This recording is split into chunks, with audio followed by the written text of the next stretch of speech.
Dear Africans and lovers of Africa, I'm truly honored to speak today about something I'm especially passionate about, proud African history. Well, yes, I know it sounds different from the topic in the paper, but I thought mine sounded better. I apologize for my absence, but I assure you I'm with you 100%. We're gathered today not as Yorubas or Igbos, not as Zulus or Ashantis, not even as Nigerians or Kenyans, but as Africans, connected by the same soil, history, and origins. You see, oppression is as old as humanity, so we Africans are not really the first, and will likely not be the last. But when we study the long history of the oppressed, the most fascinating discovery is that it has always been the responsibility of the oppressed to change his or her fate. Not the United Nations, or the G7, or the BRICS, not even God. Between 1941 and 1945, the world witnessed the unthinkable, the barbaric extermination of over 6 million European Jews by the Nazi regime. A horror so vast, it defied language. This was not the first time we had seen man's inhumanity to man, but it was certainly one of the most shocking in modern times. Out of that unimaginable oppression and loss of life and wealth, the survivors stood at a crossroad. With clarity and conviction, they chose to turn right. They made two key decisions. One, to never let the world forget what happened to them, ever.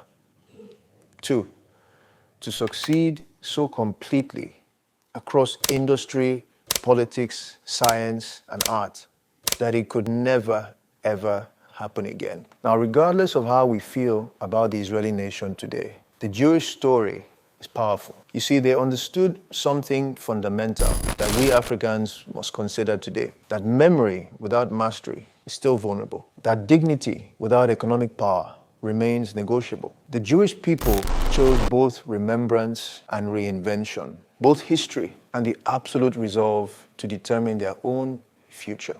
So yes, today we mark the founding of the Organization of African Unity in 1963. Yes, we honor the struggles of our forefathers for independence, but this day needs to mean more to us. Because here in 2025, we stand at a crossroads. Global economic foundations are shifting under our feet. Maps, alliances, and directions are being reimagined, and we must either stand still on collapsing ground or choose to turn right. Now, many of us, especially those in their 30s and 40s, I like to call the now generation, globally trained and competent, rightly impatient, yet too polite to revolt. We are emerging leaders, now shaping government policy. We sit at decision tables, approve funding, build bridges across the continent. We are designing the systems our children will inherit. Now, what would we do at this 2025 crossroad? We too must decide, and these decisions will define our future just as the ones the Jewish people made. Number one, to never let the world forget what was done to Africa. The centuries of extraction, erasure, exploitation, stolen artifacts, red line borders, the systems built to exclude, and then were blamed for not appearing. Two, to succeed so thoroughly as a continent and as a people that no one will ever be able to write Africa out of the future again.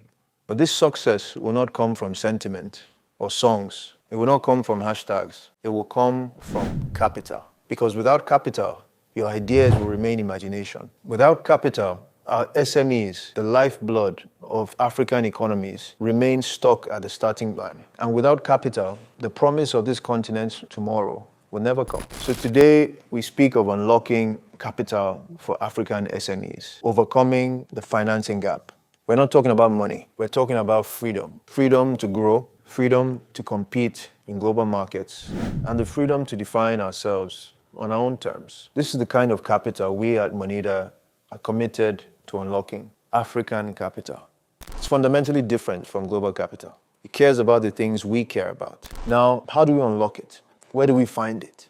To close the gap, we must stop tweaking old models and start building new ones. Let me share 3 ideas, or call them pillars, that just might make the difference. Number 1, we must redefine risk. You see, African entrepreneurs are not high risk. Rather, they are under-assessed. Now, traditional finance uses foreign risk models that can never, ever work in Africa. This is why traditional banks, in Africa continue to grow big while their economies and their customers grow smaller. How will a fisherman in Bayelsa with an oil and gas contract provide a house in Ikoyi as collateral when he has never been to Lagos? Or how will a farmer in Kaduna with 50 hectares of profitable farmland get the type of barter credit he needs instead of overdrafts and complex loans and LCs that he doesn't even know what to do with? No matter how many new banks we create in their current form and structure, it will never work. So let's stop penalizing those without formal status and start recognizing the millions already providing reliability every day. 2, finance the creative economy at scale. Now at Moneda, we believe, like I'm sure many of you do, that unlocking potential means funding both hard capital for power and industry, and soft capital that fuels culture and creativity. That's why we have supported 1952 Africa, our CSR initiative, to invest in African artists, storytellers, cultural identity. Through it, we support the voices and the vision shaping how Africa is seen and understood globally. Now, to us, culture is not a side note. It's a strategy. Culture shapes perception, and perception drives investment. 3, decentralized finance. Imagine a tomato farmer in Egypt raising working capital from a diaspora investor in Toronto, or an artisan in Abidjan tokenizing future sales and being crowdfunded real time.